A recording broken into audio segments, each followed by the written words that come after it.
Welcome back, everybody. Thank you for staying with us. And now we are joined by Wicked from Alliance after that win versus the Copenhagen Wolves. A grand applause here from the guys in the studios because nice game from you guys. So the first thing I want to ask you is what was the biggest difference for you when you played them last week and this week? The two major differences was that, first of all, we learned to play together as a team, which we didn't really know how to do last week, as you guys saw.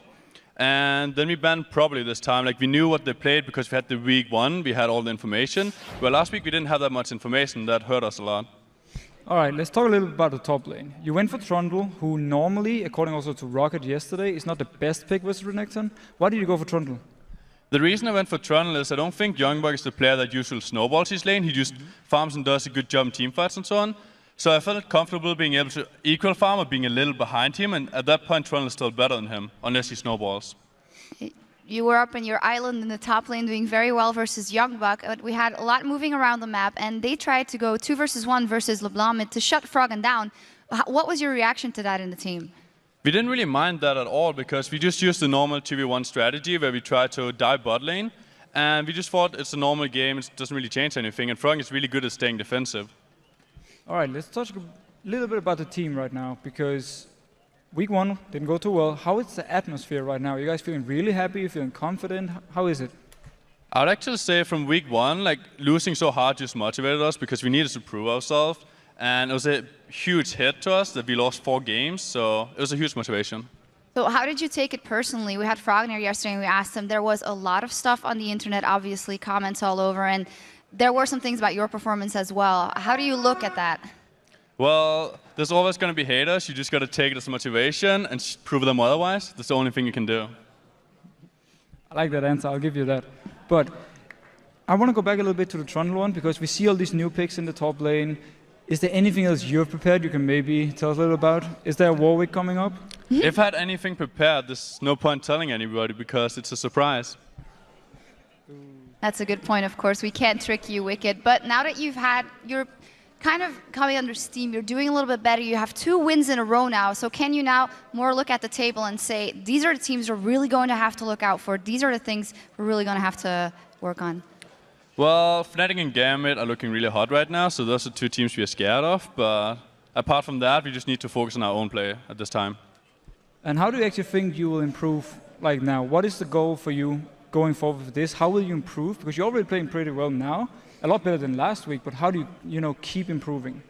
We need to fix our teamwork. Like, it's still good, but we still lose a few dragons early and stuff like that. So we just need to work on objectives, because I think our laning phase and individual skill is really good right now, but our teamwork still lacks a bit.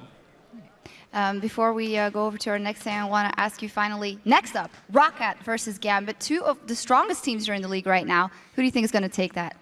I think Gambit is going to take it. They're solid, they always play consistent, and they have a really good early game. Tvisho? I'll give it to Gambit as well. I mean, Rocket has impressed me, but Gambit is just looking so strong. Okay, well, thank you very much. We'll be seeing that later, how that match is going to go. But now we're going to see what you guys at home had to say about our Twitter question of the day, which was, of course, which role is having the biggest impact in the European LCS and why? Here are some of the responses. The first one is from @JDooley93. Support is having a huge impact. The unconventional picks force teams to adjust to things they haven't played before. Supports are a lot stronger now, and they help the AD carry snowball more. And if the bot lane gets ahead now, the support and AD carry can instant kill the opponent. So it's really important to snowball bot lane. And the second one is from @LucasCron. Top lane has had the greatest impact. So often, team fights are determined solely by the engage and frontline positioning. And I mean, we have to agree. We see every time, especially in this game, Youngbuck going in, instantly bursted down, and then Copenhagen Wolves just falls afterwards. They do not have the biggest impact in the early mid game, where it's pretty much just a farm versus farm. But once you get to the team fight, you need this big tanky guy, and I really like that meta. Anything to add to that? No, I just love being a tank, so I love the meta as well. And then the last one is from @Citronelli. ADCs are definitely determining the games in EU. Reckles, Mr. Raleigh, and Celiver are really showing what an ADC does. The KDAs are crazy. I agree. If you manage to snowball the AD carry, the opponent will never be able to kill your tanks because he's not strong enough at that point, while you're just killing the front lines and then you're going to win every single team fight. So I would say AD carry is the most important role right now. Oh, wow. Nice words from Ricket there. Thank you guys very much for your answers. Of course, keep and coming. And remember to follow us at LOL Esports. And of course, using that hashtag LCS. And now, thank you, of course, for your guys' input on all that stuff. And we're going to go over to Quick Shot and Joe for game 2. Thank you very much, Shox, and it is time to get into what is possibly the game of the week here, ROC versus Gambit. This is actually the first time that these two teams meet, and it's the battle for the second place. We know they're tied right now, and possibly even the first place, depending on how the Fnatic versus Super Hot Crew game is going to go out later on today. Now, ROC look incredibly strong against Super Hot Crew, there's no denying that. That's slower, but very controlled gameplay, and Mordekaiser. Yeah, Mordekaiser mid was a great pickup. Moops' Morgana had absolutely nothing that it could do about it. And once again, ROC, they just demonstrate they've got great champion pools. They keep playing new picks. They keep playing different champions. Overpow, he went 1-0-9 on that Mord. He had a strong laning phase, strong mid game, and his ultimates were fantastic. The one thing that the whole team does well, they've got very good early presence. And I actually think they may be able to push Gambit around, push Gambit onto the defensive stance. It's what worked for Fnatic, and it was what beat Gambit in their very first loss of the split. I think we need to keep our eyes on Sullivan Vander, because I think their early laning may be stronger than Edward and Genja. And if you can get Edward on the back foot, the mid-game engages from Gambit will be delayed. And the interesting thing is that Overpower actually claimed that they would beat Gambit, and Alex then himself said that it was going to be a very, very tough game against what is actually their practice partner team. Yeah, so these two teams, they've spoken a lot, they scrim together online, and I think yesterday's performance from Gambit, every single one of them had great moments. Darien was basically unkillable on Mundo. I'm disregarding the Fountain Dive. Diamond Prox's Zed, he took everybody on a run around. Even Edward's Kennen, he was able to 1v1 Candy Pana's Ezreal. We had that on the big play. I think Alex on LeBlanc stands out. He picked a champion that didn't work last week. He made it work this week. He went 4-3-8 versus SK Gaming. And last week it was 2-2-2 against Fnatic. Not that great. I do just want to say very quickly, these two teams both like Dragon. And I think with the emphasis on Dragon, we're going to be seeing a lot of fights as Rocket likes to fight around that Dragon pit as well. Yeah, I totally agree with that. And speaking of Dragon as well, they both like Shyvana, but she's had her changes, and we'll see if that one appears anything in this game. And one thing that defines both of these squads, I think, is their emphasis on teamwork. And even though they face each other in scrims, they're both preparing for the unexpected when they battle here on the big stage. Gambit is known for their team play, not like aggressive play, so I think our team play is as good as theirs. We have been screaming them because we think that they're a good team to scrim against. They almost always troll in scrims. It's hard to say how the match will look like, because in scrims we beat them almost every single time, and when they played on stage they showed they are far better team than the one we are scrimming. The best things they got in the team is they're picking team comps. They can lose laning phase, but they're doing good in team fights. It's one of the strengths on our team as well. They're picking so strange comps, they're picking strange heroes, they're doing strange things that you will never expect, and they can catch you off guard pretty easily. We are from Poland, so our communication is good, and they are all from Russia, and as well their communication is good. That's why we got good team fights, they got good team fights. We'll see whose country is better. We heard a lot of the word strange there, I think, is one thing that I took from that video, that strange picks, strange ways to play, strange combinations that ROC like to run here, and just generally very unexpected picks coming out from the one thing that is Mordekaiser. You only have to say Mordekaiser instead of that whole jabber that I just brought out. The one thing I do want to say that is factual, teamwork comes from being either Polish or Russian. And, they've both got great teamwork. I think what he meant by that was that they all speak, it's all their mother tongue. So I'll give him a backup on that one. I totally agree with it as well. So let's check out the starting lineups, guys, and get this one underway. On the blue side, we have ROC. They are, of course, Zazas in the top lane, Jankos in the jungle, Overpow in the mid lane, and Celiver the AD carry. Support is Vander. And, of course, over on the red side, it is going to be Gambit. Darien up top, Diamond Prox in the jungle, Alexish in the mid lane with Genja and Edward as your AD carry and support. Ironically, both wearing the home colors. Yeah, and that brings us on to our featured matchup of the day from this one. And we're going to look at the junglers, which I don't think is really a surprise considering what we've been seeing so far. Jankos versus Diamond. Now, in terms of the statistics, they're actually very, very even. With the exception of Diamond having a couple more kills, Jankos wins out in gold per minute. He wins in kill participation. He's also played an additional jungler. He's played Elise, Evelynn, Lee Sin, and Pantheon. And he's done very well with all of them. Over on the other side for Diamond Prox, he's played his Lee Sin, his Zed, and his Shyvana. And I can't believe I'm actually going to say these words, but I feel like Diamond Prox's Shyvana hasn't had the impact in this split of the LCS that has had in the past. You know, when he played against Fnatic, he had played such a heavy counter-jungling farming game. He didn't get towers, he didn't get kills, and I feel like he needs to do that for Gambit to get going. Yeah, he had a lot of farm. On that front, I guess he was successful, taking a lot of the enemy jungle away, but just didn't get involved as much as you come to expect from Diamond. And, you know, that's how Gambit plays. If Diamond is on form and causing a lot of problems for the enemy in the lanes, then Gambit are always going to do well. We should talk here as well about some of the crossovers in terms of champions, which is always hard to do with a team like ROC because, well, it's not often that there's going to be a crossover between Mordekaisers, is it? No, definitely not. But I think, interestingly, our mid laners actually do share a fair amount. They've both got a love and appreciation for Kayle. They both have an ability to play assassins. And I actually think Overpower and Alex are arguably more of the diverse mid laners. They can play a lot of champions and those oddball ones and make it work. But the reason it works for them is because of the synergy with the rest of the team.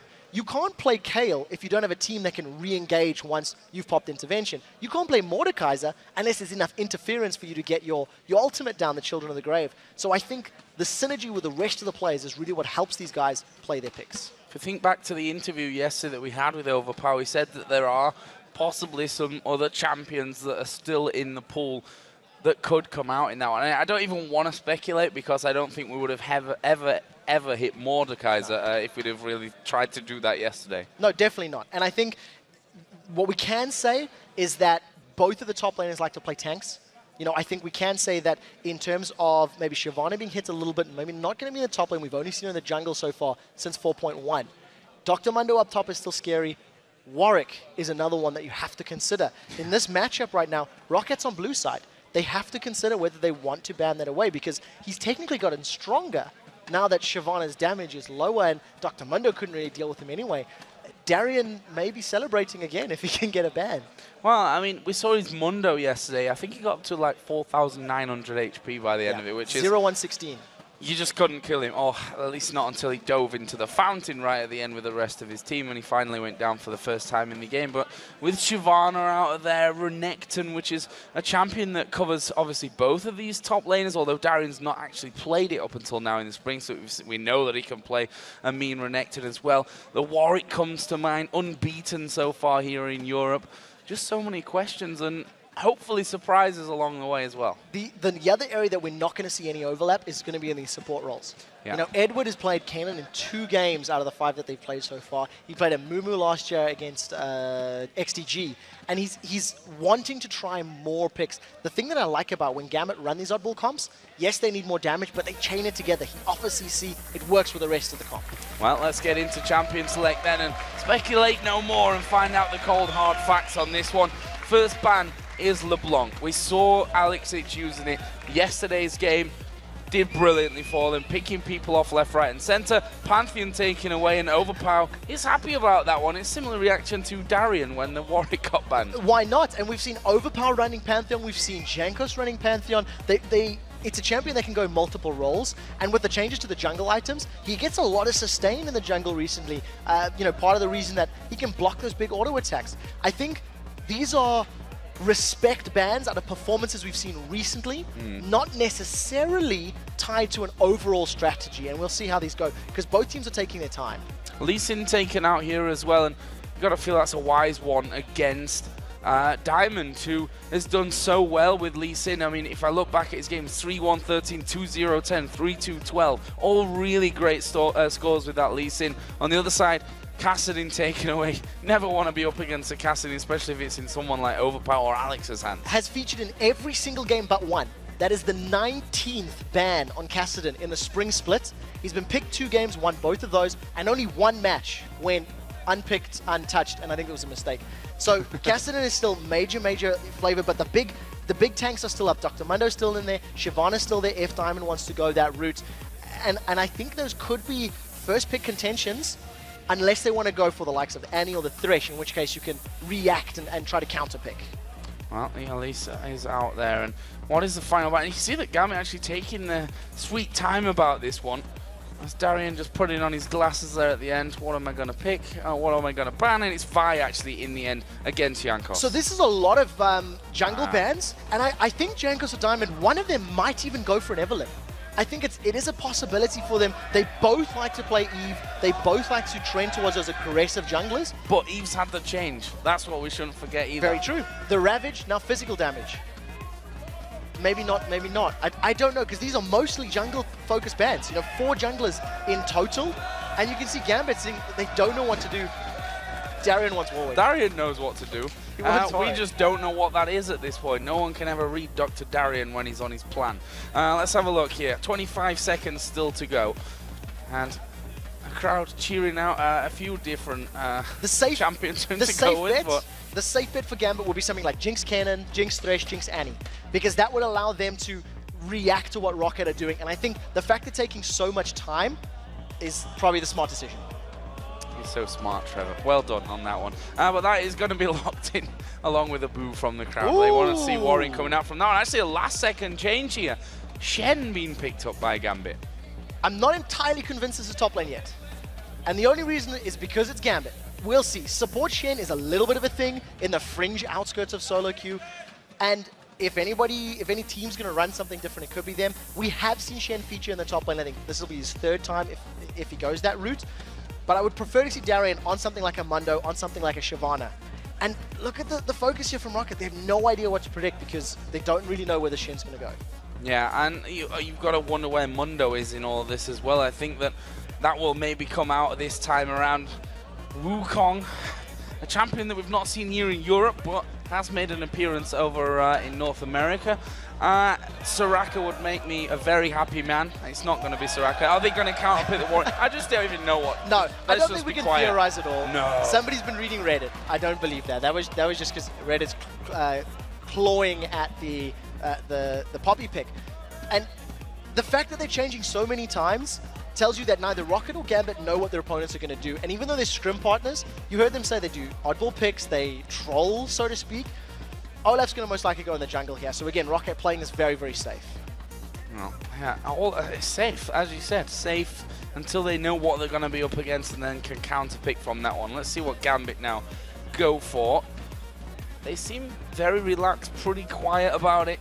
Typical Gambit kind of focus style here in the team chat. And, you know, mid lane, they can leave all the way until the end. Orianna would probably be a consideration here because Assassins, like a Kha'Zix, for example, is not going to work against a Kayle. The fact that you've got Olaf that is not going to get locked down by CC and you're going to have that intervention, I think knowing Alex's champion pool, knowing the ones he likes to play, he's not going to trend towards those Assassins. And I do think this Orianna will be locked in. I would also think a Mundo over Shyvana. If not, that's going to be top lane Shen then.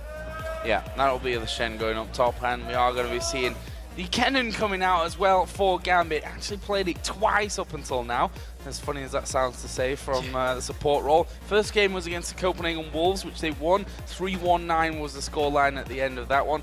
But 4-2-7 unable to duel the AD carry in their last game against SK. That just shows you how strong that Kennen support is for Edward. The one concern I have with this, one of the strengths around that Kennen is the slicing maelstrom. It offers stuns, it offers some damage in the mid to late game. Olaf's not going to care, and Thresh is going to be able to pull himself through it. He's going to be able to get the box down, get a flay down, and that could be a soft counter to that type of champion. So we'll see how Rocket want to play these team fights out. The key to Rocket actually winning these engages is going to be that timing on intervention and making sure they keep either the likes of this Caitlyn, Trundle, or even just Kayle alive because he can put a lot of damage down. Gambit can't stall. If Overpower gets to insta-gib levels, that's going to be a dead Jinx. Yeah, looks like we're going to be seeing Caitlyn picked up here for Celiver, which now he has played basically a mixture of Caitlyn, and Lucian once.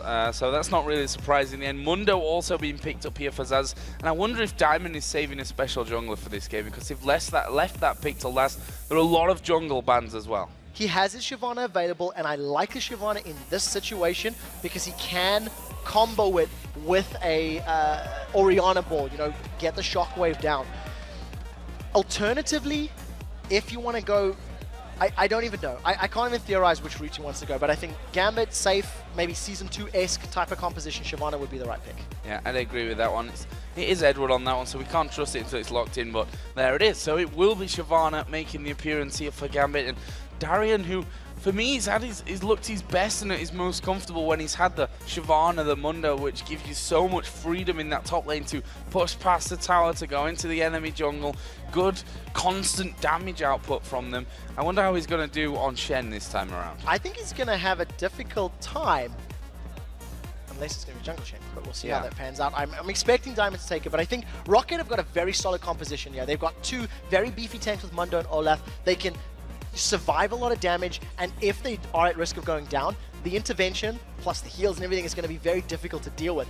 Over on the other side, Gambit are going to be relying on a little bit of split push early on, trying to get the Shyvana or the Shen to shove the lanes out. And if a good shockwave doesn't land on multiple members of Rocket, I prefer a long drawn-out battle with Rocket's team composition. Last seconds are counting down. It is in fact going to be a jungle Shen for Diamond Proc. So I think what this means is Darian's going to be split pushing the entire time and waiting for Stand United. Going for that one. That's what we were talking about. His performance has been so good on that Shyvana, and he's going to get it. Shen goes in the jungle for Gambit. So, as the teams load onto the Rift, let's turn to some electronic G-wizardry and see how you guys voted. And according to the click, 72% of you voted for Gambit to break this second place tie. That's a big number, and I think probably the smart choice. I think in terms of favorites, Gambit have a little more experience. They arguably turn up to play on the big stage. Yeah. I must admit, I'm not entirely sold on the Shen jungle. It is going to have very slow wave clear. It's not going to be able to duel Olaf if Olaf decides to counter jungle.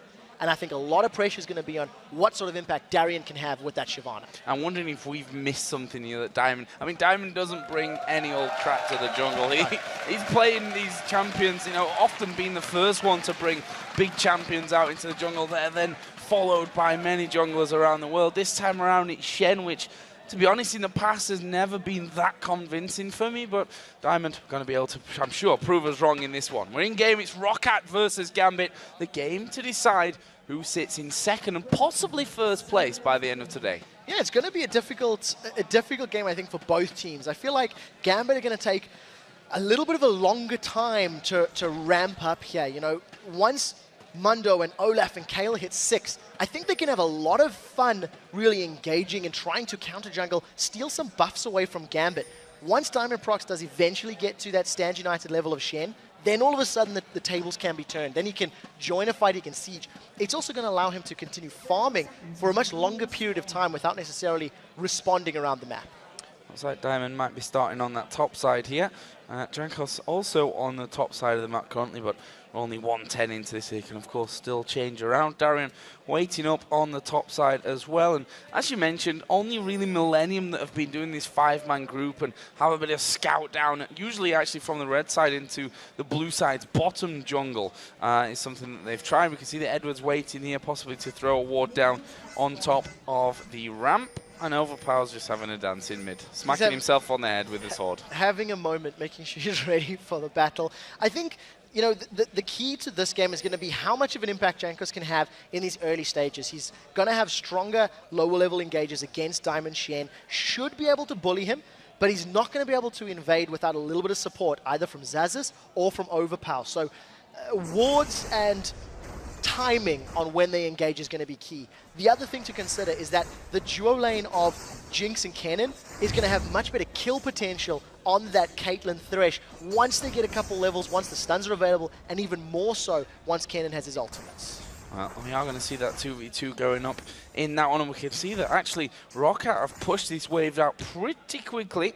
They're going to be about halfway to that level 2 point and just want to get it straight up onto the turret as much as they can. That's the interesting thing that we talked about, the facts of Genja. At least yesterday his statistics were showing that he was actually the weakest AD carry in terms of farm come to the 10-minute mark. And we'll see how he deals with Celeron and Vander in this 2v2. I think that Celeron and Vander have got some of the best laning as far as duos are concerned. They've been able to push a lot of people around, and catching Edward's going to help. Yeah, catching the hook in onto him. He's hit level 2, of course, and Edward going to be forced to flash. 90 caliber net coming in. One more auto attack should do it, but Edward uses the flash in the very last second there to get back behind the turret. Genja and Edward needed levels for them to be able to trade. They didn't have the time to get some poke down from Jinx's range and the stun from Kennen. So obviously a hook and a flay is going to push him backwards. Now without that flash available, if Edward missteps and overvalues that lightning rush power of his, he's going to get caught and potentially give up first blood. Vander quite happy to just throw the hooks out there on the tower itself, see if he can catch Genja as Diamond comes into this middle lane, but honestly pretty slow moving that Shen, and with the wards down, easily spotted and won't really be able to have much of an impact. And you can see the early clear speed there really between Shen and Olaf. Jankos up to 15 CS to the 9 of Diamond right now. I want to keep our eyes on the numbers, how it continues to grow. And you know, you heard Dexter saying at the beginning of the day how the changes to the Spirit Stone items giving HP and mana back will help out. It works if you go for Spirit of the Spectral Wraith. We'll see what Diamond decides to itemize, because he can get a lot of HP back. He can sustain fairly well. Darien immediately with a counter invade for some vision. Yeah, getting that ward down by the blue buff, so he's going to spot early on when Olaf actually comes towards this top lane, and you can see that he'll spot Jankos right now, who's just going to head over and do himself the white. And interesting to see how Shyvana does in this one. The first time that we've seen Shyvana in the top lane since the 4.1 changes here in the European LCS. We know that obviously going to ramp up a little bit slow, but still gets to a very similar position by the end. Yeah, so the two changes that were made, just to quickly remind you, Burnout has been smacked fairly heavily. It will be lower at all ranks 1 through 5, but Flame Breath will scale up to fairly close level once you get it up to rank 5. What it means, though, is it's going to take Darien a little bit of a longer time to bully Dr. Mundo around if he decides to go for that Blade of the Ruined King. And I think the reason he put that ward by the white camp was to give Diamond a bit of a timing and information on when Jankos was going to invade. And you can see Jankos did actually come up and sort of scare Diamond towards the double golems up top. Another thing to mention as well is that Xaxus is running teleport on this one, so Mundo going to be called into action at some point. And, you know, Overpower, we have to think back to promotion with the Kale that one-shots everything. If they allow him that time to get to that beast and have Xaxus super tanky, Jankos who can be tanky and have the damage and run through everyone, that's actually a really, really scary combo that they've got. It is very scary, but it can theoretically be countered by Command Protect and Stand United. You know, one of the things that both of these teams have is the ability to save a single teammate from potentially life-threatening engage, and we'll see who can coordinate themselves better. I like the fact that Kennen has more sustained damage, and as you see, Jankos has snuck himself into the bottom bush, and he's pulled Edward forward. Edward almost took the bait. Does get hooked! Wow, what a hook as well from Vander. He's going to knock Edward back. Is he going to get past there? He's going to go very low. No flash, of course, because of that earlier fight. And there is the first blood coming in for Celever. Genja did some good damage, but not enough to get a kill back. And that hook from Vander, wow. That was brilliant. I thought that Edward was going to back away. He moved back at the right second, but he moved just to the right at that last, melee minion. And a brilliant, brilliant hook from Vander. We talked about how Celever and Vander are a very aggressive, strong duo lane. And because of the first blood, that's definitely going to work in their favor. Now Alex is in trouble. Yep, going on to him. He's actually going to speed himself up there. The axe landing in, and there is Diamond waiting off to the side. He's going to get a good taunt down on towards Jankos, who actually gets the ultimate out of Overpower, but Overpower is still going to be chasing on this one. Throws down the ultimate. He's going to go for Alex. He's got no mana to escape. They both flash. One more swing and the sword will do it. That's 2-0 Rocket. Alex had no mana. He couldn't get the shockwave down. He used the last bit of his mana for that Command Protect, managed to survive a little bit longer, but great reactive flash from Overpower, allowing Rocket a strong early lead. And this is what Rocket need to capitalize on. Keep pushing Gambit backwards, get good vision around some of the objectives, a dragon or a tower, and then extend that global gold. Such a great start for Rocket again. looking to take second place here after week 2, or as I said again, depending on how Fnatic Super Hot Crew goes, the possible first position as well. ROC again just freezing out this lane. 54 to 46 CS is in that bottom lane. Also the Vamp Scepter already in position for Celiva, so they could stay in this lane for such a long time and trade with Genja and Edward. I think the way the lanes are going right now for Rocket, that they're even up top, that Jankos has had 2 good ganks already. I feel like they could probably hope to stay in the laning phase a little bit longer. Keep the draw out, maybe let Jankos get a little bit more ganks off. Ooh, that was very close. And if they can get a few more kills on the board, then it'll translate to a lot of objectives quickly. And we'll see if Rocket agree with that, depending on how they play out these next couple of minutes. Diamond has not really come that much out of the jungle. You can see that the minion score between them has actually pulled pretty much even now as well. And interested to see how Diamond develops here, because he is at level 6, so does have that Stan United available to get involved around the map. Yeah, and remember that their CS is even with Jankos having 2 successful ganks. So that's true. He's definitely going to be ahead. You know, Jankos has already exerted his presence on the map, as it were, moving around the different places. And very interesting to see Diamond actually going for that Madrid's Razor as a first item, as opposed to maybe something a little more standard like at Spiritstone. I really want to see how he itemizes, because this is the first time we've seen a jungle Shen in the Season 4 patch. In a very long time. I think the beginning of the summer split last year was when we saw a couple of jungle Shens coming out, but never really took off, I think is the right way to put that one. I agree. I think it's a little bit too passive of a playstyle when, you know, as a jungler, yes, that taunt is very powerful, but if the rest of your solo laners can't finish somebody off, you don't offer a huge hell of a lot. What it will allow Gambit to do, though, is get very strong split pushing. It'll allow Shyvana or Shen to push a lane, and you can react very, very quickly, more efficiently than with that teleport that Xaxis is currently running. And as you see, it's actually a Wriggles Lantern picked up here from Diamond Proc, so very interesting itemization on this jungle Shen. Yeah, another item that we just don't really see that much here in Europe.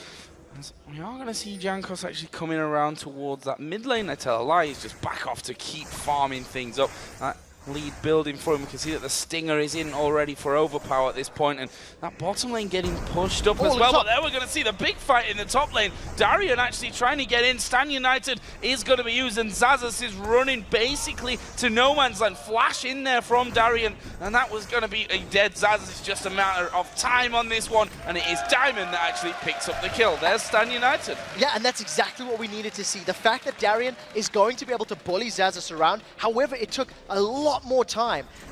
Before the fight started, they were actually fairly close on CS. Darian had completed his Cutlass already, and even with the Negatron Cloak and a Chain Vest, he was able to burn through a lot of Xaxis' HP. That teleport being a non-combat summoner definitely hurt him in that situation. And Gambit get themselves on the board. Gold is actually even now after that kill. Even Stevens, 2-1 in the kills, and Jankos is he going to go for this dragon? Actually started it off there, and bottom lane of Gambit's nowhere to be seen. They've got vision on all the fronts that they need it. We see that Gambit are pinging, but they're going to have to give it up. Yeah, there's nothing Gambit can do about this. Stand United was just used. Rocket realized the bottom lane is missing. There's no Stand United available. And what was actually happening in the mid lane was Overpower was getting in Alex's face a little bit, trying to push him a little bit away. And that allowed Rocket a free time on the Dragon, no one to contest it. And that was what we were talking about in the pregame, how Rocket and Gambit highly value that objective. See also that the CS in that top lane for Darian is actually increasing here. 89 to 71, obviously had that bit more time now in lane, but that is another hook coming in on towards Edward. Zap actually coming down. Here comes the aggressive play out of Gambit. The box goes down. Vander picks up the kill, but Genja will get one back. That's going to make him run in there quicker, but Celiva flashes back to the safety of his tower. Good timing as well, because we saw them coming in. Yeah, Darian's fighting up in the top lane. By fighting, I mean being destroyed. And Overpower gets his second kill. Yeah, Darian I don't think should have been overextending. He's a little overconfident in that matchup, knowing that he can bully Dr. Mundo around. We are going to have a replay. This is the top lane fight, and I think actually Darian just got chased down. He wasn't even past the tower. Interestingly, trying to buy as much time as possible to use that Dragon's Descent up. At the end of the day, he was just caught out, I'm afraid. Yeah, just basically wasting time. As best as he could before he was finished off in that kill. But if you look at the bottom lane now, a killer piece, BF Sword, Vamp Scepter is what that gives Celiva. On the other side, Double Doran's Blade, Plus a BF sword there as well for Genji. And we saw that fight, it's all a little bit strange because both teams feel, I think, that they're stronger than the other, but it works out to be not always the case as they engage. Yeah, the two things you want to take away from the duo lane fight down bottom is that it was started by Vander. Vander got a hook onto Edward, they got a couple of auto attacks down, and only after that did Edward actually respond with Slicing Maelstrom. And the moment that was thrown down, Rocket started to retreat. They also did see Diamond coming from the river. So I think once they get that Slicing Maelstrom cooldown available, I actually feel like Genji and Edward should be able to win that fight if they start it. If they commit, get a good stun down, and get some more damage onto the side of Rocket. Darian, why are you here? He's picking another fight.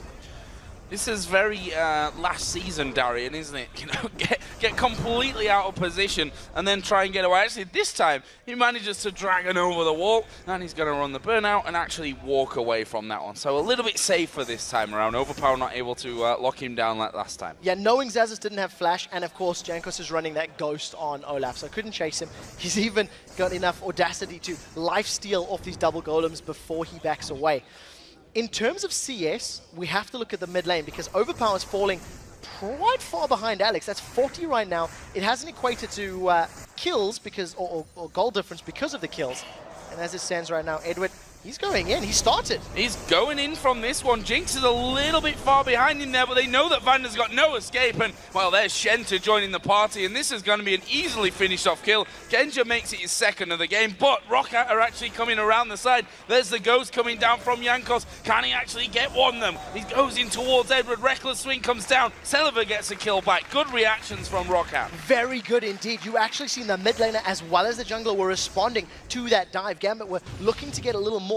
It's not over yet as they were actually pushing on the fight, and this is basically just a quick replay. And this is what we're talking about. If Edward and Genja start the fight, if they engage first, they have the backup potential of Stand United, and I actually think even without it, probably could have got the kill. Genja was holding on to his ultimate there to prevent wasting it, as it were. And just good timing from Jankos to finally throw down that Ragnarok of his. Couldn't get locked up by Genja. I want to give credit there to Vander as well because he actually hooked Genja in the middle of the fight, and they wanted that kill to go over to Genja, so it took him a longer time to pick it up, which actually allowed Jankos to come around the side and get them that one single kill back. So with all that said and done, leaves us with 1,000 gold difference still. The Bloodthirster, by the way, completed now there for Celiver, but can he compete with the damage that you get out of the likes of Kennen and Jinx? As once again, the hooks, they've all been incredibly accurate from Vander, just a couple of them not quite had the range. Just too short, and unfortunately not catching Edward. I think Edward is playing a little too aggressive on Kennen, maybe overvaluing how scary he is. We do see Overpowers moving up to this top lane. They have the potential to dive Darren, but he's got Flash and Dragon's Descent, so not going to be able to really lock him down.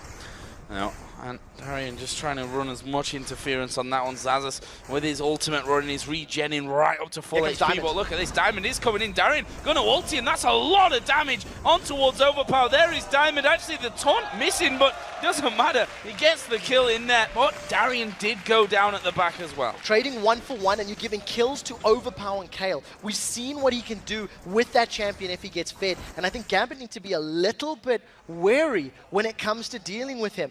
You know, good counterplay by ZXC as well as Overpower to avoid that flash taunt from Diamond. Didn't manage to lock anybody up, and unfortunately Darian goes down. He's finished his Blade of the Ruined King, but he's not building tanky yet. He's relying on that ultimate for his defensive statistics. And once again, Celiver and Vander push up this lane, and one thing that we've always seen is that the hooks have been landing, but are we going to see anyone coming in? Yeah, that's Genja going super low, and his positioning there told me that he didn't actually expect how much damage was going to come out. Well, that's a Bloodthirster that's getting closer and closer to being fully stacked for Celiver, and Genja's working with just a BF sword. Thanks to all the damage he's dealt with, he's now backing off, and he's gone for a Zeal as opposed to finishing off that Bloodthirst. And I think it's because if he gets a good crit, it means they can turn the aggression, jump in. But, as Deficio mentioned yesterday, as we've talked about, a bad recall in that bottom lane means the tower goes down. Tower down, and that actually is the first of this game. Going over towards Roccat. And the gold now sitting at a 2,000 difference. So slowly but surely, ROC building up these advantages with a dragon now live. This is where things get interesting. Gambit don't give up dragons for free. No, they want to fight for this one. Stand United is available as well. Teleport is up for Xaxus, but I think Xaxus has to time his teleport early. He cannot afford to wait for a fight to break out. As it stands, they've caught Diamond a little bit with some poking. Xaxus is left untouched. He's doing exactly the right thing because nobody's started Dragon yet. ROC are running a lot of interference. Darian coming up from this one. Xaxus is just going to wait things out and do the damage there. As Genja and Celev are just having a bit of an exchange down bottom as well. And the question is, will Darian leave Xaxus to go back, knowing that he can actually teleport out of this one? And it looks like he actually will. Xaxus now backing away towards that Tribush, but the bottom lane is actually pushed up on towards the turret. Jankos is moving in to get some wards in position, but Diamond is there as well. This tense situation around the Dragon is going to play out for a little while longer. Gambit now have sort of a numbers advantage at this second, but as it stands, Alex is way out of position. Darian's not going to be able to join for a while because teleport's available for Xaxus. So I actually anticipate Gambit to pull Darian down and probably try and start the Dragon as a bait to pull Rocket towards them. If they don't, it's because they're not feeling powerful enough, and Rocket have a superior vision in that area.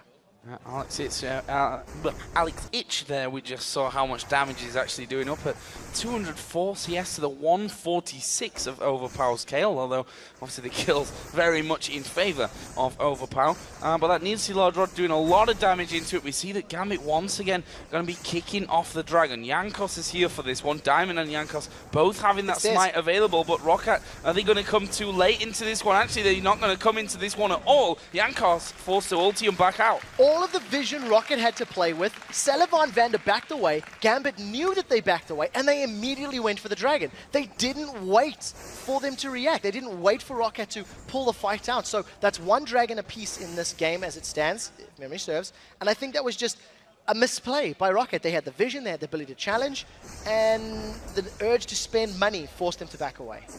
Spend that money, which gave the static shiv actually to Celev on top of that Bloodthirster that was completed early on. As you mentioned, Genja kind of went half-half on that one, picking up the BF sword and then taking himself the Zeal. So until he gets one of those, or both of those really complete, then he's going to struggle if it comes to a 1v1 against Celev, although we know how much damage Jinx just does, frankly. Luckily for Genja, even though he's behind in AD, Edward's cannon will at least assist in trying to mitigate that damage deficit.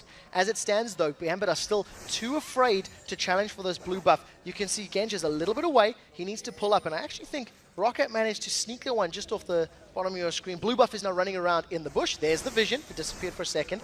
This could turn out to be a very, very big fight.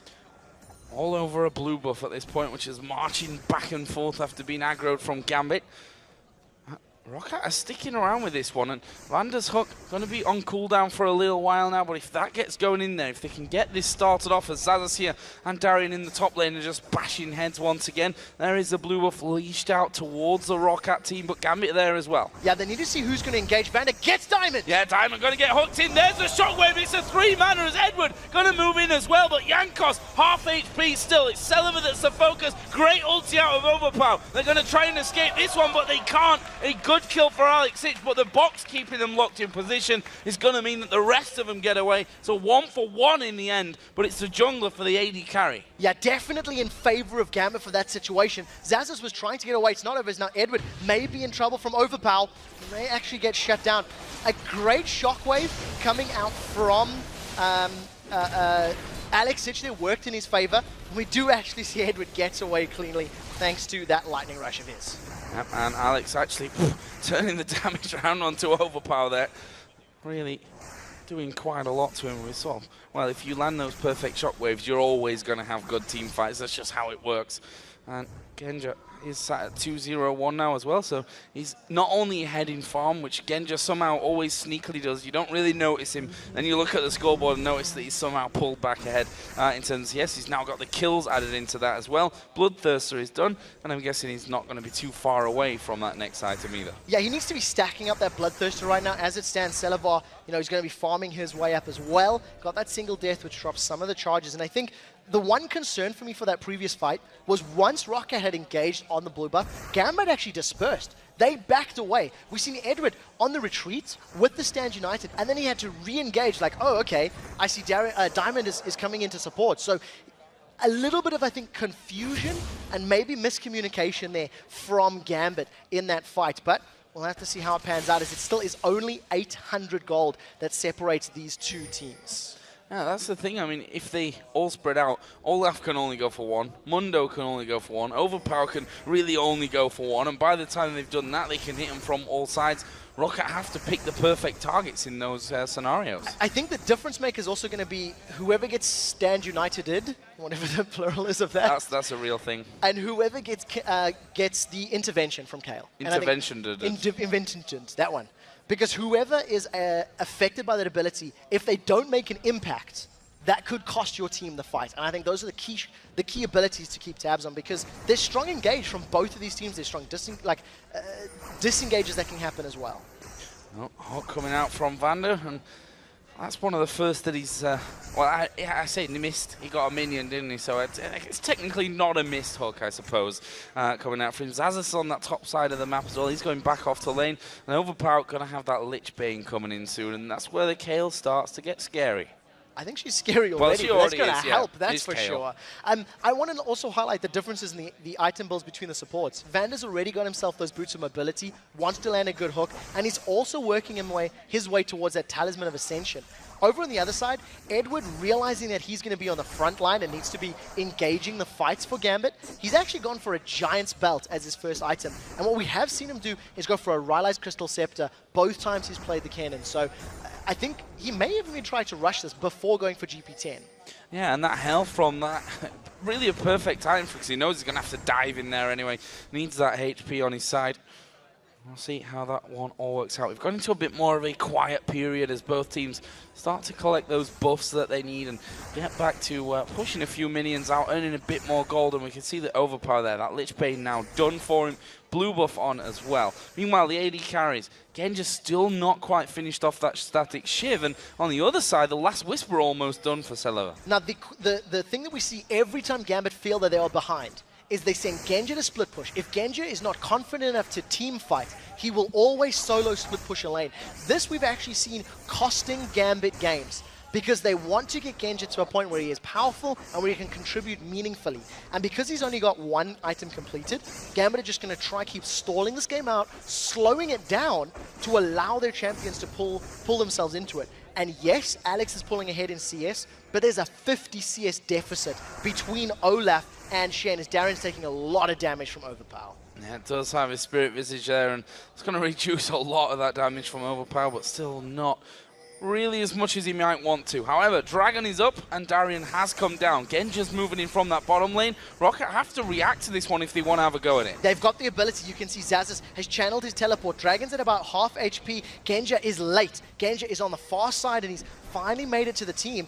But there's a lot of some damage that's down on Gambit, and we're going to see a straight up 5v5. This could be a smite fight. Yeah, Darien actually diving in there. They've stopped attacking the Dragon at this point as Darien turns back around. They're trying to keep those tanks out of the fight, but Jankos is moving in there. There's a shockwave going to come down, which will actually be Alex Ich falling as well. And Gambit are slowly but surely being ripped to pieces here. Edward is very low. Darien is very low. Ace in the hole. Blocked. No! So close to taking Darien with him as Zazas finishes off Genja on the bottom side. That's two men down. And Celeber is coming in. That's a kill. And the man on the turret is Diamond. He's actually going to be low. Gets a good turn up. He got it! Oh, through the wall. Diamond goes down as well. That's 4 kills for nothing. That is the team fighting beast that we've seen Rocket produce again and again. And the decision-making from Overpower. He did not engage with his team. Salavan Vander had been zoned out at the bottom of the river. Jankos and Zazas were running interference against 4 members of Gambit, and Overpower flanked. They stalled long enough for Overpower to come in from the blue buff area, get a lot of damage from behind, and we said it. When Gambit are under pressure, they split up. They did exactly the same thing, and Rocket hunted them down. Now Darian's going to try to interrupt this Baron as best as he can, but I think he may just lose his life. And it is going to be going down there. Smite used in the end by Jankos, and Darian is going to get pulled back. That's a great intervention onto Vander. Almost taken down by the shockwave of Alex. It's Rocket save, thank you very much. Another kill. Baron, we're going to go home now. Shockwave only caught Vander. Didn't even deal damage to him thanks to that intervention. And now that they've got Baron, Rocket have got themselves a 5,000 gold lead. They can decide to either siege towers, or in this situation, they're going straight for Dragon. This whole fight, this whole engagement started around Dragon, and now Rocket have got the superior regen to pick this fight. Most of their ultimates are sitting on cooldown in Gambit. They're looking for some exit kills. I don't know if they're going to be able to get any. Jankos takes the Lantern, and great passage of play from Rockets. Right now, 2,800 gold for Mundo, 1,400 on Olaf, 2,600 for Kale, 2,000 on Caitlyn, and 1,400 for Thresh as well. That is going to be a massive power spike coming out of this one. And it doesn't really get much better than that. You get 4 kills at this stage of the game. You get a Baron, a Dragon, and a Tower after that one as well. Perfect stuff out of Rocket. If Genja goes a little bit forward, he's going to be popped. Oh, Overpower just got a little antsy. And I think you're right. You know, the fact that they've got the gold lead, and now that it's been spent, and those items are being converted to statistical advantages, it's going to be very difficult for Gambit to win straight-up team fights. They have to catch somebody off guard with either a Shen ultimate, or they have to split push their way to map control. Those are the only 2 ways to make up this sort of 7,000-8,000 gold difference. An outright bite of the Void Staff there for Overpower. If he wasn't hurting already, then he's just going to be causing them some even further problems. He's currently a 6,000 gold lead here for Rocket. Edward getting the stun off onto a very tanky now Jankos, who's also at 205 the scoreboard, looking very, very healthy across it. As Darian here at the front of things, where I'm not sure what he's trying to achieve from that one. He takes more damage than he can give out. Yeah, I think Gambit were a little bit aware that they had the numbers advantage, so Rocket, they needed to back away. You know, if somebody were to get a little bit caught, Gambit could have committed to that fight. But now, interestingly, because split pushing is one of the things that Gambit can do to respond, we actually see Overpower playing the split push game. This is what he did against Ninjas in Pajamas. He pulled multiple members towards him and oftentimes won those duels. And Gambit have to send somebody to respond, because that's 50% of the tower HP gone. And he sent 2 people to respond on this one. Intervention used, and he turns around on towards Genja. There is a flash from Overpower. Can he escape this one? The burnout is coming down, but there is a super mega death rocket to get the shutdown, and finally they deal with Overpower. Yeah, Jankos is a little bit of trouble, should be able to Ragnarok his way out of this.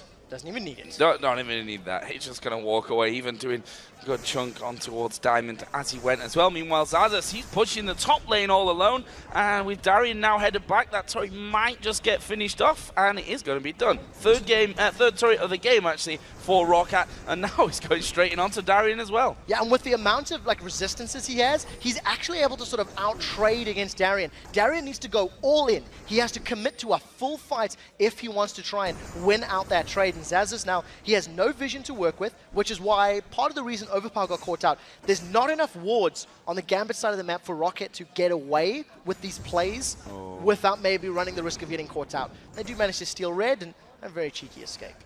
Yeah, that was Vander just watching them basically come around there and went straight into the Baron pit, threw that Lantern over. All very safe here for Rocket. So let's have a look down some of the items here once again. We can see the supports Locket of the Iron Solari actually coming out for Vander. And if we compare that over to Edward, and we don't really touch on this one because it's always great to see, you know, support Kennen being able to out-duel an AD carry, which he can't do at this point of this game. And he offers less when it comes to the team fights because he's going to get burst down faster than Vander is. And remember, in terms of picks and bans, Jinx and Shen were picks 1 and 2, and originally it was the likes of Jinx Annie, and we were thinking, well, you know, they might go for that support. You have to question whether or not it was smart to give away the Thresh on to a player like Vander, who's done well with it, and knowing you have Edward on your team, who's a phenomenal Thresh player as well. The fact that he hasn't got a single item complete with the exception of his boots, and the fact that he's got no GP10, means it's going to take a very long time for Edward to even catch up to the utility that Vander's currently offering. Got a lot of vision down, he's got that locket, and very soon the coin of the Talisman of Ascension should be completed as well. Is Overpower going to spot Diamond? He was just having to think about having a sneaky peek on towards that blue, but there are 4 men there. They had a fight here before. This time around, they basically sacrificed that middle turret for the sake of that blue buff, and they're completely out positioned for the inner tower as well. Teleport's available here for Zaza, so if Rocket continue to focus down the tower, they can pull in Dr. Mundo for the fight, and it looks like it's starting. Yeah, going on towards Celiva, but he's just able to kite back. There comes another hook out of them. Surely Darian's going down. Stan Unites, and it's enough to keep them alive. Overpower nearly died. He put the ulti on Vander there. I think he was supposed to go on himself, and now Gambit are chasing them back. I don't think they can get any further, though. And that ends with no kills, but 2 very close ones. Rocket can carry on sieging on the tower if they want to. They know Stand United's not available. They've caught Diamond! They've caught Shen, and he's lost half of his health because of that. There goes the ace in the hole. Genja tried to block it. I think he had second thoughts there and didn't really block it in the end. Now Alex the one getting the hits. Celiva, of course, can just regen himself, and Overpower has gone down to the bottom lane to try and split push that one out as well. Yeah, and knowing that they have those key ultimates from Gambit unavailable is going to allow Rocket to siege. Keep in mind, Slicing Maelstrom is available for Edward if he wants to go in. Rocket gets 1 tower. The question is, can they get the next one on this wave? Well, Overpower still going here onto the inhib turret. Gambit, they've got 4 men defending on this inner turret in the middle lane. They finally sent Shen over there, but I don't think Diamond can do anything against Overpower. No, he can't deal with that. That's a Void Staff Lich Bane that's going to melt through his Spectre's cowl. He's not going to be able to duel him. So good play from Rocket. And now the moment Genja shows himself in the top lane to deal with the minions, this is going to be another tower.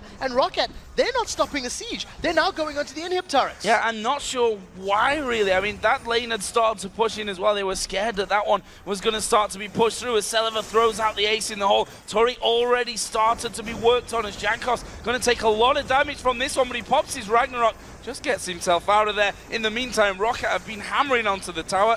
Can't quite see its health at this point, but damage enough, and they'll feel that as a big win for them with Baron up in 10. This entire duration, Flash and Slicing Maelstrom were available for Edward, and he didn't use it. That's a support character that's throwing out a couple of skill shots, and that's it. He offered no CC, he offered very little damage, and his presence in that entire fight was next to nothing. Compare that to Vander, who landed, what, 3 clutch hooks, which allowed them to get a lot of damage, which allowed them to take out 2 turrets, both the inners, and get an extensive amount of damage on the mid and bottom inhibitor turrets. Yeah, the mid one down to just 600 health actually after that one. Obviously going to be regenning itself up at this point. Baron is now on the map as well. We see a couple more items coming in. Quicksilver Sash there for Celiva, which makes him very, very hard to lock down. I mean, they've not got masses of CCs to throw his way anyway, which means that he's pretty much got an easy escape out of that one. They've got pink wards now on the Baron, and I can imagine that Rocket are just going to get in position and start this one off. Yeah, I think they're in such a strong position with the gold lead they've built up and the fact that they can win pretty much any fight that gets started. Rocket can now pull Gambit towards them, and this is what they're doing. In order for Gambit to sort of stay relevant and prevent the next 4 minutes being a siege party, they have to steal this or stop it. Overpower's going to try flank and come in from behind. We'll see if he can get his hands on a squishy target. Darian has to get into the middle of them, and Alex has to hit the shockwave at the right time from this one. Overpower's just pushing that middle wave out. He's going to flank around and join the rest of his team from this one, but Rocket, they're just you know, head and shoulders stronger right now than Gambit if a fight kicks off. They have to land everything perfect, Gambit, otherwise they're going to get destroyed. Yeah, Gambit need to catch somebody out of position. I actually think they're too far behind against the tanks of Mundo in order to actually win a straight-up fight, especially when you add in that intervention. And, you know, we talked a lot earlier in the game how Stand United or intervention can win team fights, and we've seen it happening in the mid lane. Stand United kept Darren alive, and the intervention allowed Rocket to keep sieging. As it stands, Rocket are going to keep playing this game, keep pulling Gambit towards them until one of them missteps. One of them steps a little out of line and allows Overpower to get on them. Overpower's looking for Edward, Genja, or Alex. And if you can get on one, that'll be the team fight key.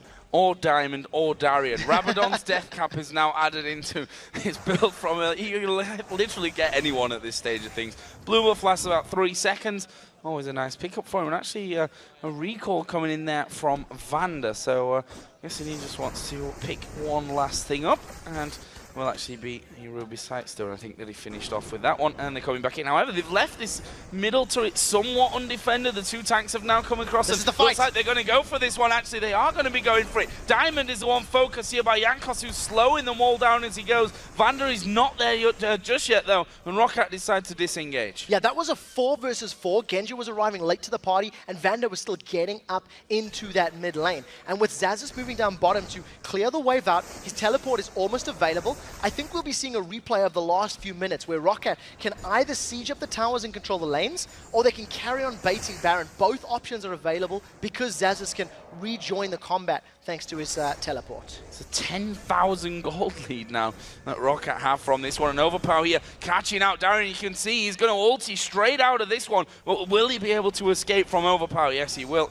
He's Shyvana. Burnout on. Off you go. Yeah, it does manage to get out. It's going to lifesteal a little bit off the double golems. Look at Gambit backing away. If Genji shows himself in this bottom lane, ROC could potentially instantly go for that Baron. You see Xaxus continues to split push. Somebody from Gambit has to respond.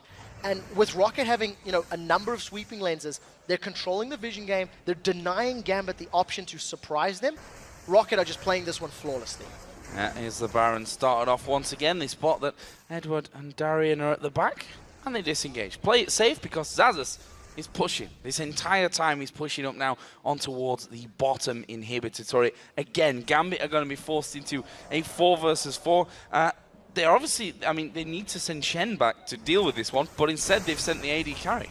Yeah, Genji, again, it's the Gambit philosophy. If Genji's not strong enough, he's the one that deals with the split pushing or does the split pushing. Diamond is in range. This could come down to a smite fight. Who's going to get it? Oh, Darian off towards the side. Actually, they've managed to land the hook over onto Diamond at the back there, but the Baron nonetheless picked up by ROC. Ace in the hole not needed. Overpower got that one, and the slows that are going to come into this one surely make it impossible to escape. Flay on towards Edward. He puts his ulti in there. Going to offer them a little bit, but possibly not enough because ROC, they've taken their second kill of the fight, and they're going to keep pushing. Yeah, they've got so much HP to work with. The intervention is still there for Overpower. It wasn't used in that last fight, and with having the super tanky members of ROC up on the front line, they should be able to just force down this tower. We finally see Edward using his slicing maelstrom, but he still has no real items completed right now. A little bit of HP, a little bit of ability power, but it did nothing in that fight. It did nothing to stop ROC. They've got one inhibitor, and they're turning to the bottom. Yeah, going for inhibitor number 2 of this one. Darian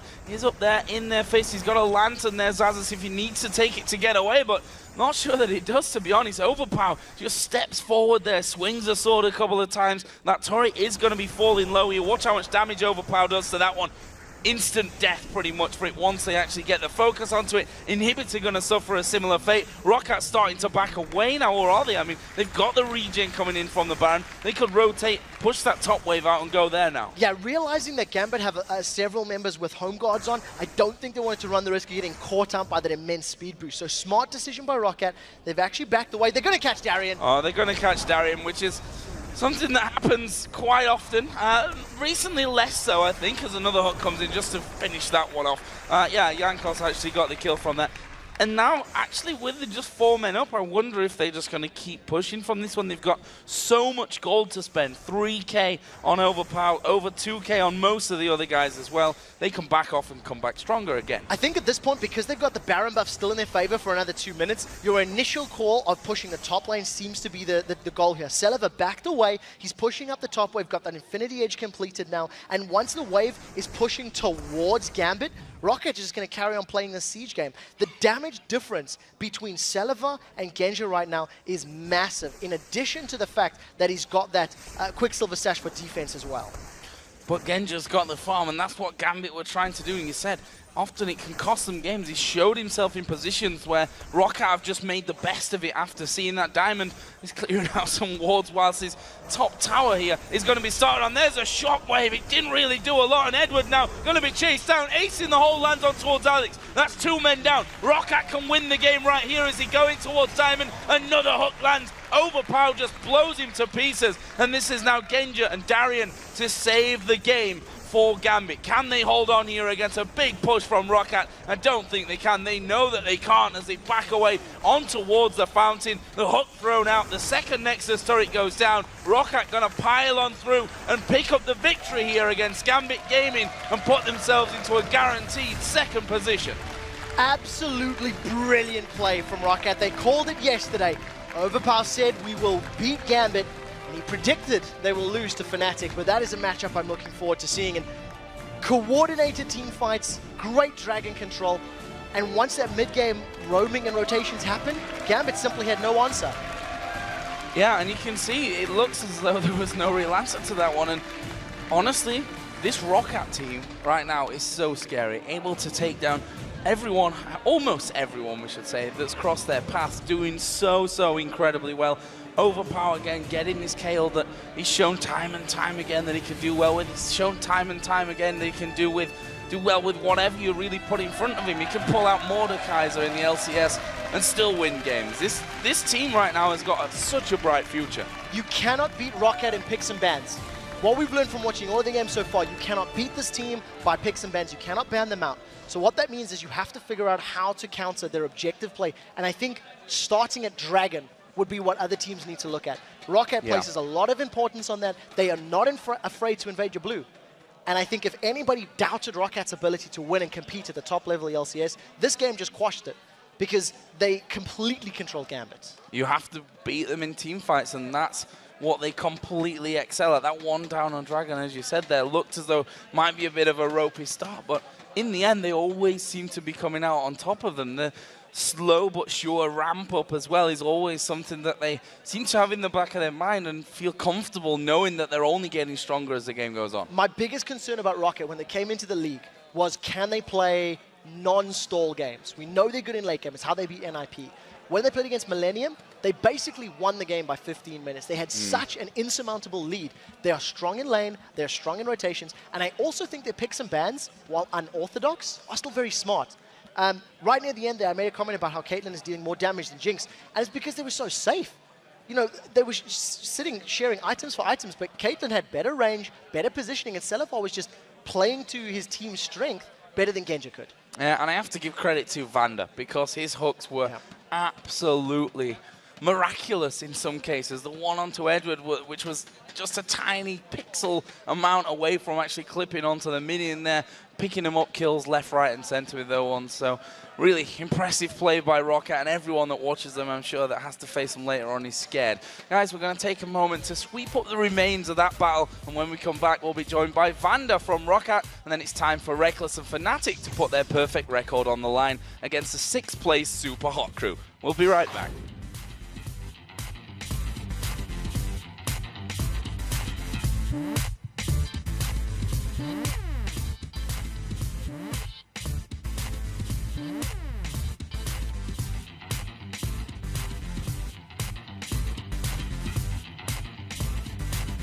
Is moving in there. There's a shockwave going to come down, which will actually be Alex Sinch falling as well. And Gambit has slowly but surely been ripped to pieces here. That's cool.